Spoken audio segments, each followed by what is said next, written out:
Kita bermohon kepada Allah Subhanahu wa taala semoga seluruh rangkaian aktivitas kehidupan kita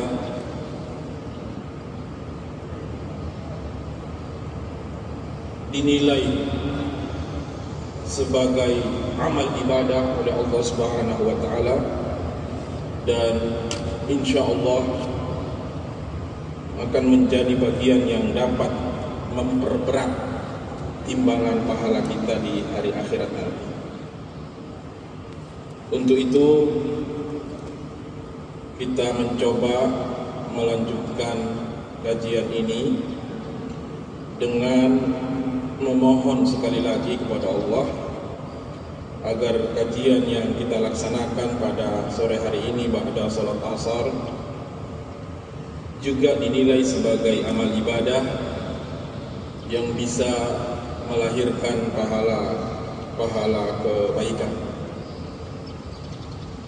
Bapak Ibu yang dimuliakan Allah, untuk itu saya mengajak sebelum memulai kajian agar kita mengikhlaskan niat kepada Allah Subhanahu wa taala dan memohon kebaikan kepada Allah sehingga ilmu yang disampaikan diberi kemudahan untuk diutarakan dan tentunya diberi kemudahan untuk memahami dan mengerti, serta yang lebih penting lagi diberikan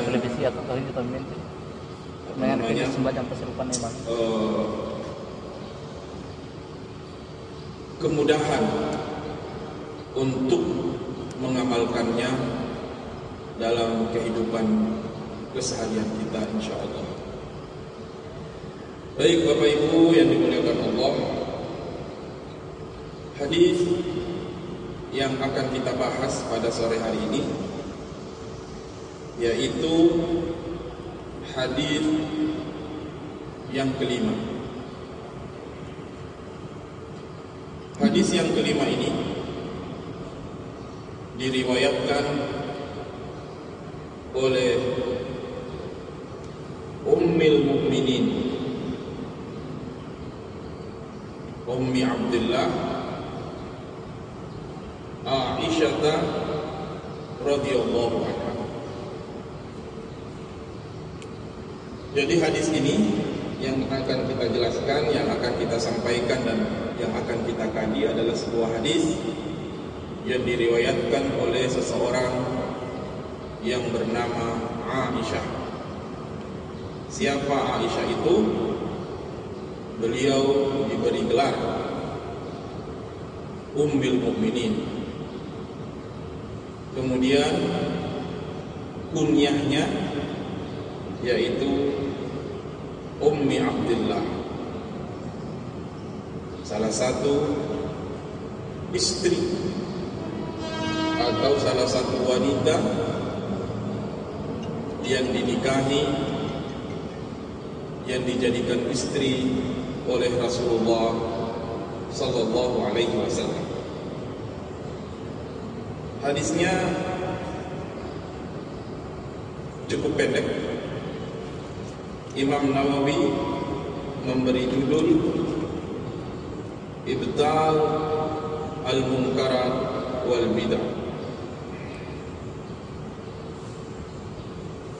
An Ummul Mukminin, mohon maaf saya baca terlebih dahulu. An Ummul Mukminin Ummi Abdullah Aisyah radhiyallahu anha qalat qala Rasulullah sallallahu alaihi wasallam, Rasulullah sallallahu alaihi wasallam bersabda, man ahdatsa fi amrina hadza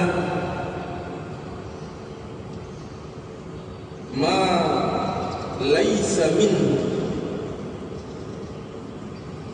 fahuwa raddun. Jadi man ahdatha bisa kita artikan barang siapa yang membuat-buat atau sengaja membuat-buat, mengada-ada, berkreasi, mengkreasikan atau menciptakan, sengaja menciptakan suatu ibadah fi amrina hadza, di dalam agama ini, maksudnya agama Islam, ma laisa minhu, yang tidak ada tuntunannya. Tuntunannya maksudnya tidak ada tuntunannya atau contohnya atau kaitannya, baik itu secara khusus atau secara umum, dalam hadis Nabi ataupun di dalam Al-Quranul Karim. Hasilnya apa? Kalau ada yang melakukan seperti ini, fahuwa raddun, maka amal itu atau perbuatan itu tidak diterima oleh Allah Subhanahu wa taala, atau bahasanya fahuwa mardud, tertolak. Rawahul Bukhari wa Muslim. Hadis ini diriwayatkan oleh Imam Bukhari dan Muslim. Jadi hadis ini ada di dalam Sahih Bukhari dan Sahih Muslim. Berarti kalau demikian, hadis ini adalah hadis yang sangat sahih, karena kita tahu tingkat kesahihan hadis itu apabila hadis itu yang pertama diriwayatkan oleh Imam Bukhari, kemudian Imam Muslim. Nah, hadis ini dua-duanya meriwayatkan. Sebelum kita membahas makna, kandungan, matan dari hadis ini, hadis yang kelima ini, saya ingin menyampaikan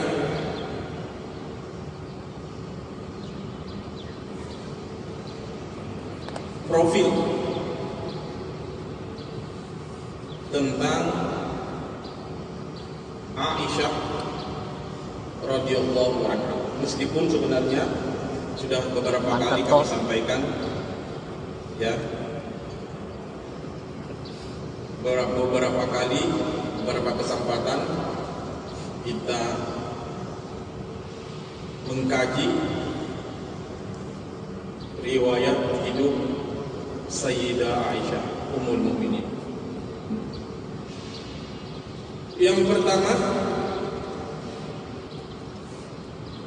limada summiyat Sayyidah Aisyah radhiyallahu anha bi Ummul Mukminin.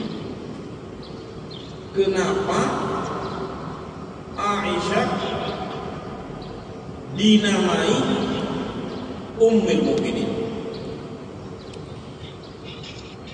Artinya apa Ummul Mukminin itu? Ummul Mukminin adalah ibunya orang-orang yang beriman. Siapa yang memberi gelar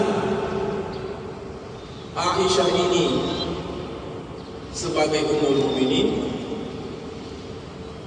Yaitu Allah Subhanahu wa taala sendiri. Di dalam Al-Quran surah Al-Ahzab disebutkan An-Nabiyyu awla bil mu'minina min anfusihim wa azwajuhu ummahatuhum. Ya, yang kita garis bawahi di sini, wa azwajuhu ummahatuhum. Dan istri-istriku ini kembali kepada Nabi. Dan istri-istri Nabi itu adalah ummahatuhum, ibunya kembali kepada orang-orang beriman. Jadi jelas ya, ini gelar Ummul Mukminin sebagai mukmin itu datang dari Allah Subhanahu wa taala. Makanya karena dia diberi gelar oleh Allah Subhanahu wa taala sebagai Ummul Mukminin, setelah Nabi wafat, setelah Nabi meninggal, raja'a ila rafiqihil a'la, meninggal, maka haram hukumnya menikahi istri-istri beliau. Haram hukumnya. Aisyah sewaktu ditinggal Nabi itu usianya baru 18 tahun. Ya. Karena bergelar sebagai ibunya orang-orang beriman, maka diharamkan, haram hukumnya menikahi istri atau perempuan yang pernah dinikahi oleh Nabi kita Muhammad SAW. Karena mohon maaf, itu sama halnya kita menikahi ibu kandung sendiri. Itulah keistimewaan daripada wanita-wanita yang diperistrikan oleh Nabi kita Muhammad SAW. Kemudian Ummi Abdullah, kalau dalam bahasa Arab Ummi Abdullah ini istilahnya kunyah. Ya, biasanya kalau diawali dengan Ummi Abdullah, Ummi Abdurrahman, Ummi Yusuf, Ummi Ibrahim, ini namanya kunyah. Ya. Padahal kita tahu bahwasanya Aisyah ini tidak memiliki anak dari Nabi kita Muhammad SAW. Beliau tidak pernah melahirkan. Nah, siapa itu Abdullah yang dinisbahkan kepada beliau? Abdullah itu adalah ponakannya.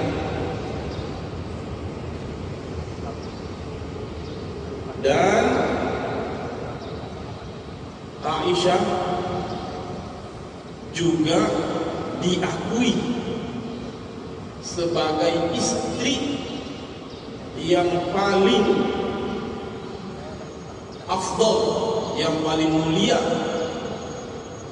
setelah istri beliau yang pertama yang bernama Khadijah. Afdalu zawjatir Rasul sallallahu alaihi wasallam ba'da Khadijah. Ya, istri Rasul yang paling utama setelah Khadijah adalah Aisyah radhiyallahu anha. Dan wahiyah zawjatul wahidah allati tazawwajaha an-nabi sallallahu alaihi wasallam bikran. Wahiyah, dan dia, beliau Aisyah, zawjatul wahidah. Apa artinya wahidah? Kalau wahid itu satu. Kalau wahidah apa maksudnya? Dalam bahasa Indonesia, wahidah itu bisa diterjemahkan satu-satunya. Wahid satu, wahidah satu-satunya. Berarti beliau adalah istri Nabi satu-satunya allati tazawwajaha Nabi sallallahu alaihi wasallam, yang dinikahi oleh Nabi kita Muhammad sallallahu alaihi wasallam, bikran. Bikran itu kalau diterjemahkan dalam bahasa Indonesia yang masih perawan. Jadi di antara beberapa istri Nabi yang dinikahi Nabi ya berstatus gadis atau perawan itu hanya Aisyah radhiyallahu anha. Beliau Aisyah dipinang atau dilamar, dikhitbah oleh Nabi kita Muhammad sallallahu alaihi wasallam di kota Mekah sebelum hijrah. Ya.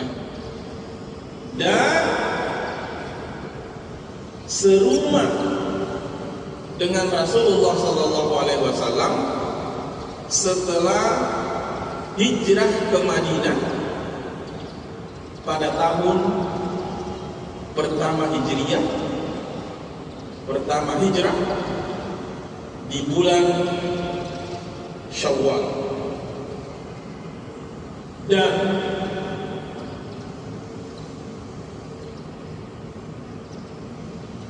ada yang mengatakan, ya para ulama berbeda pendapat. Ada yang mengatakan bahwasanya Aisyah pada waktu itu usianya 9 tahun. Bahkan ada ulama yang mengatakan lebih dari itu.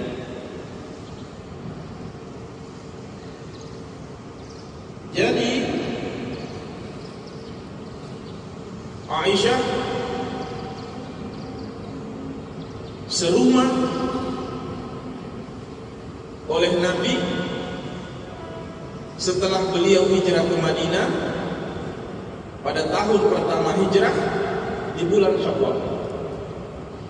Mungkin inilah sebabnya kenapa ada tradisi di tengah masyarakat kita itu banyak yang menikahkan anaknya di bulan Syawal. Bulan Syawal itu bulan yang sangat ramai undangan pernikahan, terutama orang-orang yang tinggal di Jakarta, yang orang Betawi. Sehingga dibuat lagu oleh salah seorang seniman Betawi yang legendaris. Nah, usia di mana Aisyah menikah, ya, yang dikatakan oleh para ulama usianya baru 9 tahun, belakangan ini, ya, di masa kita sekarang ini jadi masalah.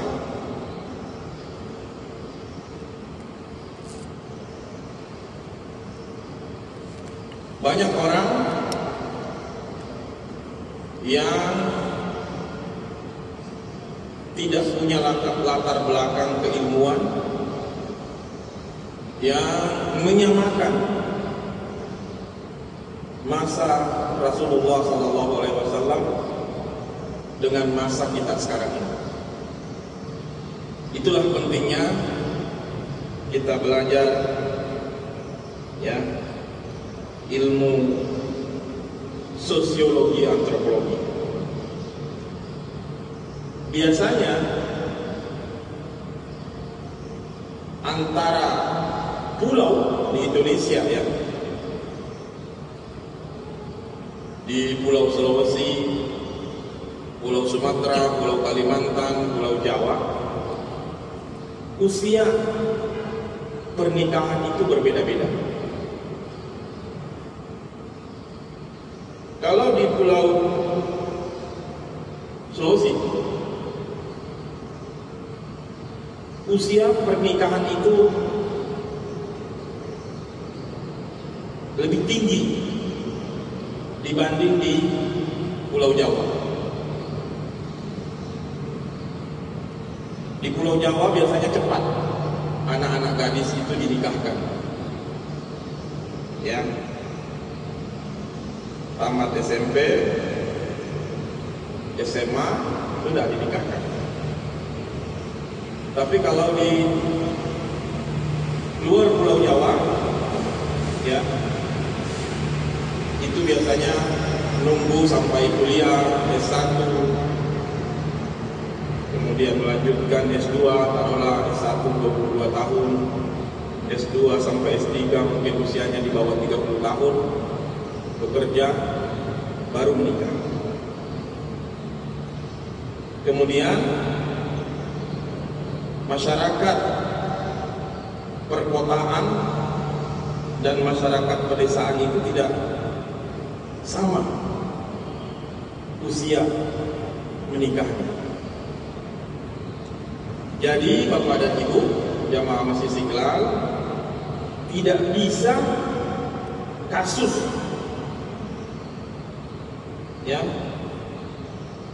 atau cerita-cerita seperti ini dibawa ke kasus Sayyidah Aisyah, ibunda kita Aisyah, yang dinikahi oleh Rasulullah SAW pada usia 9 tahun. Tidak sama. Bahkan dulu, ya, di zaman Nabi ada sahabat yang bernama Abdullah ibnu Amr ibnu al-As. Ayahnya bernama Amr bin As. Antara dia dan ayahnya Amr bin ibnu As itu bedanya hanya 11 tahun. Jadi bapak sama anak itu bedanya 11 tahun. Kalau begitu, ayahnya nikah umur berapa? Kalau 11 tahun bedanya berarti ayahnya menikah itu di usia kereta api. Bagaimana dengan istrinya? Tentu ya secara umum pasti lebih mudah lagi. Jadi pada zaman itu menikah dalam usia muda itu sesuatu yang biasa.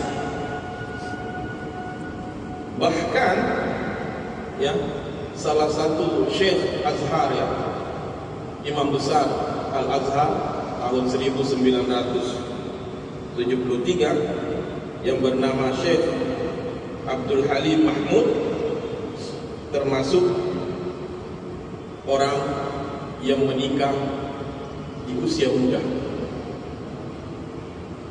Beliau meninggal tahun 1978. Bahkan beberapa tahun yang lalu kita dikagetkan dengan seorang ustadz yang menikahkan anaknya, ya, almarhum guru kita Ustadz Arifin Ilham, itu menikahkan anaknya di usia 17 sampai 18 tahun.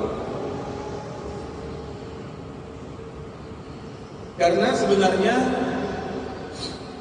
menikah itu intinya kan seperti hadis yang mengatakan, ya ma'syar syabab man istata'a minkumul ba'a falyatazawwaj.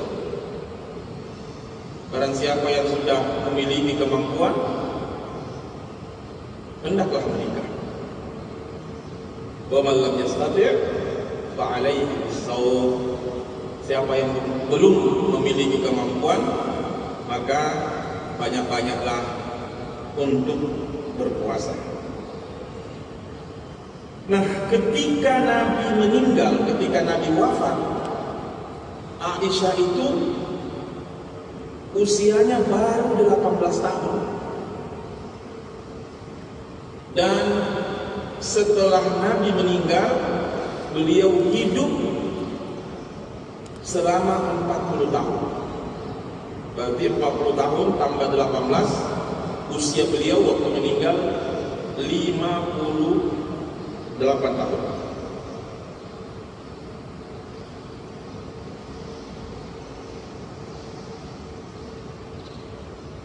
Nah,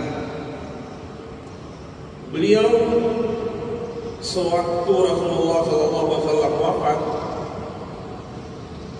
melakukan puasa, namanya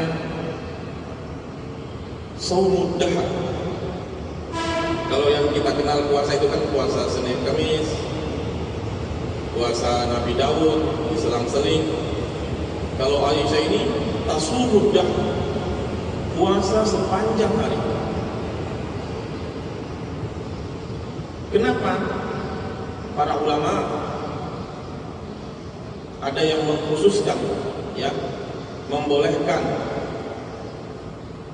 Shaumud Dahar ini khusus untuk Aisyah karena memang pada saat itu beliau hidup sendiri, ya, tidak mungkin menikah lagi, tidak punya suami dan tidak punya anak. Makanya beliau dikenal dengan Sawwamah, orang yang selalu berpuasa, sepanjang hidupnya berpuasa. Lalu Aisyah juga di antara sifatnya adalah a'lamu zawjatir Rasul, istri, salah satu istri Rasulullah SAW yang paling alim, yang paling berpengetahuan. Ya. Makanya kita tentu bingung kalau ada sekelompok orang yang menjelek-jelekkan Aisyah, yang mencaci maki ibunda kita Aisyah. Ada itu kelompok-kelompok yang gak suka dengan Aisyah. Sekelompok orang yang tidak suka dengan ibunda kita Aisyah.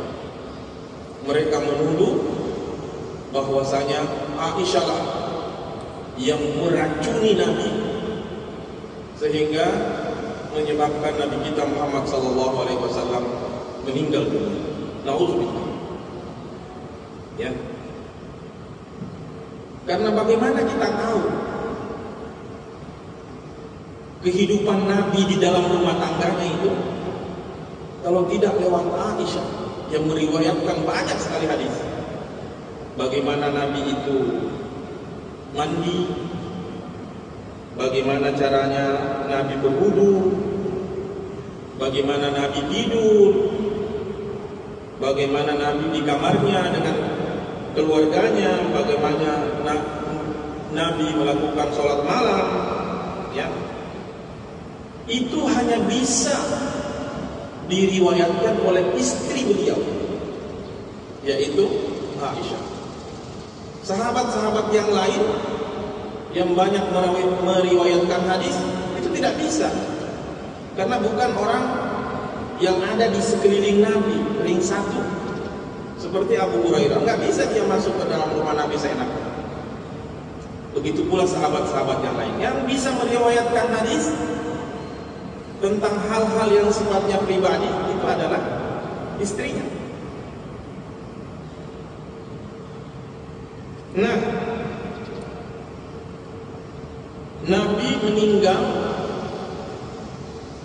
itu saat Nabi berada di pangkuan Aisyah, ya, pada saat sakratul maut. Nabi itu dipangku oleh Aisyah.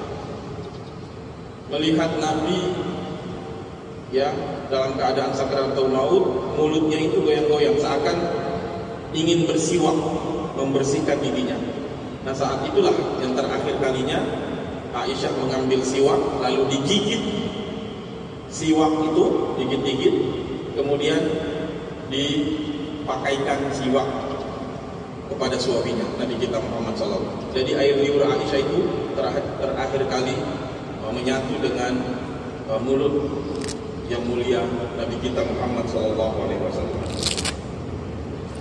Nah, makanya Aisyah radhiyallahu anha itu oleh para ulama disebut faqihah, ya, orang yang mendalami, orang yang paham dengan ilmu agama. Adibah, orang yang banyak ilmunya. Sawwamah, orang yang banyak berpuasa. Jadi faqihah, adibah, sawwamah. Kemudian qawwamah, orang yang banyak meluruskan sesuatu yang menyimpang atau mendamaikan. Kemudian karimah, wanita yang sangat mulia. Dan zahidah, dan beliau itu adalah orang yang zuhud. Jadi faqihah, adibah, sawwamah, qawwamah, karimah, dan zahidah. Aisyah, ibunda kita Aisyah, meriwayatkan 1210 hadis, dan beliau termasuk 7 di antara sahabat yang paling banyak meriwayatkan hadis. Ya. Jadi salah kalau ada yang menuduh bahwasanya agama Islam ini diskriminatif, ya, hanya laki-laki yang meriwayatkan hadis, itu salah. Jadi yang banyak, ya, yang meriwayatkan hadis itu kan ada Abu Hurairah, ada Abu Bakar, ada Umar, Utsman, Ali, Talha, Zubair, Abdullah bin Umar, Abdullah bin Mas'ud, Abdullah bin Abbas, dan Aisyah binti Abi Bakar. Lalu pernah Nabi kita Muhammad SAW bersabda, "Khudu nisfa dinakum min Humairah." Ambillah setengah agama kalian dari Humairah. Yang dimaksud dengan Humairah di sini adalah Aisyah radhiyallahu anha. Beliau meninggal dan dimakamkan di sebuah pemakaman yang berdekatan sekarang ini, berdampingan dengan Masjid Nabawi. Namanya pemakaman Baqi, pada tahun 57 Hijriah. Dan yang mensolatkan jenazahnya siapa? Beliau adalah Abu Hurairah.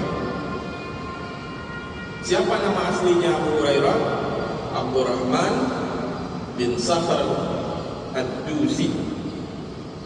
Beliaulah yang mensolatkan jenazahnya ibunda kita Aisyah. Tadi dikatakan, mungkin ada yang bertanya, di antara 7 sahabat yang banyak meriwayatkan hadis, Aisyah termasuk di dalamnya. Kalau begitu, Aisyah itu sahabat dong? Mungkin ada yang bertanya seperti itu. Nah, para ulama, terutama ulama hadis, padahal kan kita tahu bahwasanya Aisyah itu istri Rasulullah. Nah, ulama hadis itu mendefinisikan sahabat itu dalam 3 kriteria yang disebut dengan sahabat. Yang pertama, man laqiyan Nabi sallallahu alaihi wasallam. Siapa saja yang pernah bertemu dengan Rasulullah. Bertemu di sini melihat, ya, bukan melihat dalam mimpi. Orang yang melihat dalam mimpi itu bukan sahabat, tapi melihat secara langsung, bertemu, laqiyan Nabi sallallahu alaihi wasallam. Yang kedua, wa amana bi. Jadi bukan hanya bertemu, tapi dia beriman kepadanya. Kemudian yang ketiga, wa mata 'alal Islam. Jadi tidak hanya cukup bertemu dengan Nabi, tapi dia juga harus beriman dengan Nabi dan mati atau meninggal dalam keadaan Islam. Karena banyak juga orang yang bertemu dengan Nabi, tapi dia tidak beriman kepada beliau. Ada yang beriman kepada beliau, tapi matinya tidak dalam keadaan Islam. Itu bukan sahabat. Nah, berarti yang ada yang statusnya istri seperti Aisyah, Khadijah itu masuk dalam sahabat. Ada juga mungkin yang statusnya cucu, Hasan dan Husain itu juga sahabat. Gelarnya apa? Mereka itu adalah radhiyallahu anhum wa radu anhu.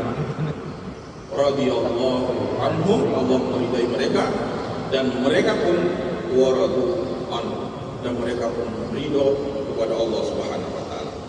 Demikian kira-kira apa yang bisa saya sampaikan pada kajian Hawamish ini. Mudah-mudahan ada manfaatnya. Terima kasih kepada Bapak Ibu yang mengikuti kajian ini. Wallahu a'lam bissawab. Wallahu muwaffiq ila aqwamit thoriq. Terima kasih. Wassalamualaikum warahmatullahi wabarakatuh.